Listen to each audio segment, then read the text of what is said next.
언제나 24시간 여러분들의 복지를 상담해드리는 복지상담사 양쌤입니다. 기초연금 40만원 시대가 다가오고 있습니다.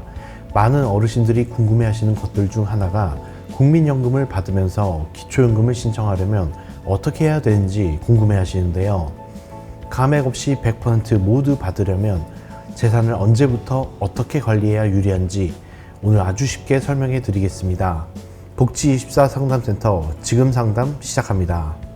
본격적인 설명에 앞서 최근 발표된 보건복지부의 기초연금 인상계획을 정리해보면 2024년 현재 34만 4,810원인 기초연금을 2025년엔 8,700원 인상된 34만 3,510원까지 지급하고 2026년부터는 기준 중위소득 50%에게 40만원을 우선 지급한 후 2027년에는 소득 하위 70% 어르신들께 기초연금 40만원을 지급하겠다고 발표했는데요. 2025년부터 기초연금이 당장 40만원까지 인상되는 것은 아니지만 국민연금 가입자의 월 평균 급여액이 64만원 정도에 그치고 있는 상황 속에서 2025년부터 부부가 동시에 기초연금을 받을 경우 부부감액 20% 정도 적용받더라도 월 53만 9천원까지 받을 수 있으니 어르신들의 노후에 큰 도움이 될 것으로 보여집니다. 그렇다면 기초연금을 감액 없이 모두 받으려면 도대체 어떤 조건들을 충족해야 하는 걸까요? 2024년 현재의 기초연금은 신청인과 배우자의 소득과 재산, 그리고 부채까지 모두 반영한 소득 인정액이 단독가구 213만원, 부부가구 340만 8천원 이하면 단독가구 33만 4,810원, 부부가구 53만 5,680원까지 받으실 수 있는데요. 오늘은 부부가구의 경우를 예를 들어 설명드리면 일단 부부가구가 기초연금을 함께 받으면 기초연금 33만 4,810원에서 무조건 20% 감액, 즉 부부 각각 6만 6,970원을 감액하고 26만 7,840원씩을 지급합니다. 또한 국민연금이 부부 각각 50만 2,200원을 초과하면 국민연금 연계 감액이라고 해서 기초연금 33만 4,810원에 최대 50%, 즉 16만 7,400원까지 감액당할 수 있습니다. 마지막으로 소득역전 감액이라고 해서 소득 인정액이 부부가구 선정 기준액 340만 8천원에 가까워질수록 기초연금을 최대 90%까지 감액당할 수 있습니다. 이 내용대로라면 기초연금 34만 4,810원을 모두 받기 위해서는 부부가구가 아닌 단독가구여야 하고 국민연금도 50만 2,200원 이하여야 하고 소득 역전 방지 감액에 해당되면 안 된다는 얘긴데요. 그렇다면 처음부터 기초연금을 최대 34만 4,810원, 최소 33,480원이라고 보다 정확하게 홍보해야 하는 건 아닐까요? 이런 줄도 모르고 국민연금을 추납, 임의 가입까지 하고 기초연금을 받기 위해 소득과 재산을 재분배하는 등의 최선의 노력을 기울인 어르신들께서는 얼마나 황당하시겠습니까? 그렇다면 기초연금은 과연 언제부터 준비해야 할까요? 어르신들께서 각자 처하신 상황과 기준에 따라 모두 다르겠지만 기초연금을 감액 없이 모두 받으시려면 최소 10년 전부터는 차분히 준비하셔야 합니다. 그 이유는 어르신들께서 기초연금을 신청하시면 2011년 7월 이후 발생한 일반 재산과 금융재산을 모두 조사하기 때문입니다. 간혹 금융재산을 3개월간의 평균 재산만으로 계산하시는 분이 계신데요. 물론 금융재산은 3개월간의 평균 잔액을 기준으로 반영되기는 하지만 근거 없이 입출금된 금액은 모두 기타 증여 재산으로 인정돼서 신청인의 금융재산에 포함된다는 것입니다.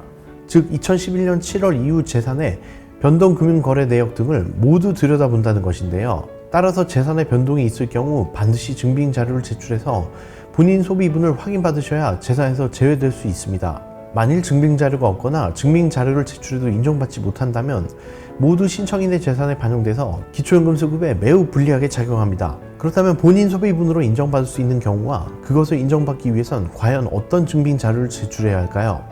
본인 및 배우자의 의료비, 장례비, 혼례비, 그리고 본인 및 배우자의 교육비는 본인 소비분으로 인정받을 수 있습니다. 또한 동거자녀의 고등학교, 대학교의 입학금, 수업료 안에서의 본인 소비분으로 인정받을 수 있는데요.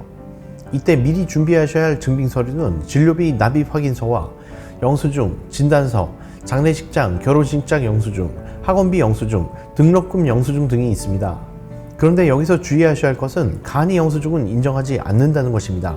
또한 전월세 임대를 놓으셨다가 계약기간이 만료돼서 세입자에게 보증금을 다시 돌려주었을 경우 확정 일자를 받아두었던 임대차 계약서를 버리지 마시고 반드시 보관하셔야 합니다. 간혹구청에서 기초연금을 계산할 때 세입자에게 반환한 임대보증금을 기타 증여재산으로 인정해서 신청인이 금융재산에 계속 포함시켜 놓고 전세계약서를 제출하라고 하는 경우가 있는데, 이런 경우 전세계약서가 없다면 증빙할 수 없으므로 불이익을 당할 수도 있습니다. 따라서 전세기간이 만료된 임대차 계약서도 절대 버리지 마시고 보관하시기 바랍니다. 예를 들어 동호회 회비를 개인 통장으로 받으셨다면 자금의 출처, 성격 등을 구분하지 않고 조회한 결과대로 모두 금융재산에 반영하게 되는데요. 그렇다면 동호회비를 금융재산 산정에서 제외받기 위해서는 어떻게 해야 할까요? 친목회, 동호회 등 동호회비 관리를 위해 개설한 계좌임을 증명하기 위해서 금융재산에서 이미 단체 계좌임을 증명하는 확인서를 발급받은 후 제출합니다. 하지만 이 또한 복잡한 과정을 거쳐야 하기 때문에 되도록이면 동호회 회비를 개인 통장으로 관리하는 일은 안 하시는 것이 좋습니다. 기초연금 계산 시 중요한 금액은 증여세, 공제 한도와 상관없이 모두 기타 증여재산으로 인정돼서 일정 기간 부모의 재산에 포함됩니다. 예를 들어 증여세를 내고 자식에게 1억 원을 증여했을 경우 금융재산에서 공제받을 수 있을까요?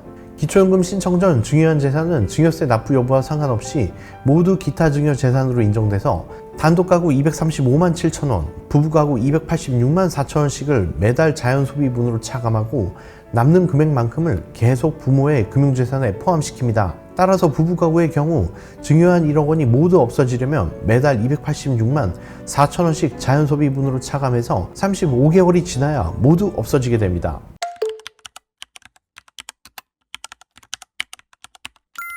2024년 기초연금 수급 대상이 되시면 누구나 기초연금 34만 4,810원을 모두 받을 수 있을 것 같지만 실제 현실은 그렇지 않습니다. 미리미리 준비하셔서 불이익을 당하지 않으시기 바라며 상담 마무리하겠습니다. 정부에서 지원받을 수 있는 내용들 하나하나 꼼꼼하게 챙겨보실 수 있는 방법, 신청하지 않으면 못 받는 정부 혜택들 복지24 상담센터에서 항상 챙겨드릴 테니까요. 오늘 내용 도움이 되셨다면 잊지 말고 구독, 좋아요, 알람 설정 꼭 해주셔서 놓치지 않으셨으면 좋겠습니다. 그럼 다음에도 알찬 정보와 함께 복지 상담으로 찾아뵙도록 하겠습니다. 언제나 24시간 여러분들의 복지를 상담해드리는 복지상담사 양쌤이었습니다. 시청해주신 여러분 감사합니다.